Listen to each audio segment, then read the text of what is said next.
వీడని ఈ డాండ్రఫ్ ప్రాబ్లమ్కి వీకెర్లో ఉన్నటువంటి సొల్యూషన్ ఏంటి, ఎలాంటి ట్రీట్మెంట్స్ అందుబాటులో ఉంది, at the same time hair thin అయిపోతున్న వాళ్ళకి ఎలాంటి ట్రీట్మెంట్స్ ఉంటాయి? ఇప్పుడు వచ్చి డాండ్రఫ్ అనేటప్పుడు సిహెచ్ఆర్కే ట్రీట్మెంట్ ఉంది, పీబీఎస్ ట్రీట్మెంట్ ఉంది, బయోసెల్ ట్రీట్మెంట్స్ ఉంది. అది కాకుండా ఏ ట్రీట్మెంట్ ఉన్నాலும் ఫస్ట్ ఏం చేస్తామంటే స్కాల్ప్ క్లెన్సింగ్ అనే ఒక ప్రొసీజర్ని తీసుకొచ్చి తర్వాత గ్రోతింగ్ అనేది తీసుకొస్తాం. ఫంగస్ లేకుండా ఉంటే most of the problem solved, 50% problem solved అన్నమాట. సో హెయిర్ ఫాల్ అనేది మనం అరెస్ట్ చేసేయచ్చు. దాని తర్వాత గ్రోతింగ్కి వచ్చి సెల్ మల్టిప్లికేషన్ ప్రాసెస్ జరగాలి.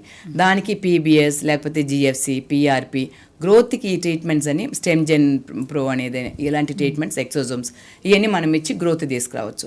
సో ఎంతవరకు గ్రోత్ కావాలని ఇప్పుడు ఏం చేస్తారంటే ఒక 3-4 మంత్స్ ట్రీట్మెంట్ చేసుకుంటారు, ఇంకా అంతే అయిపోయింది అనుకుంటారు.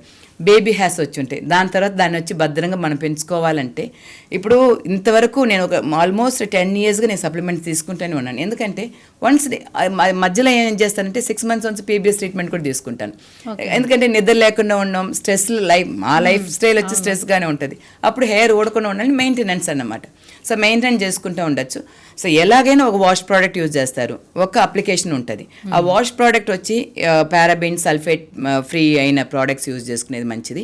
అది కాకుండా వాడే ప్రోడక్ట్ వచ్చి కొంచెమైనా మెడిసినల్ ప్రాపర్టీస్ ఉండే నేచురల్ ఆయిల్స్ ఉండే ఆయిల్స్గా, లేకపోతే వైటలైజర్స్, సీరమ్స్ అలాంటివి యూజ్ చేసుకోవచ్చు.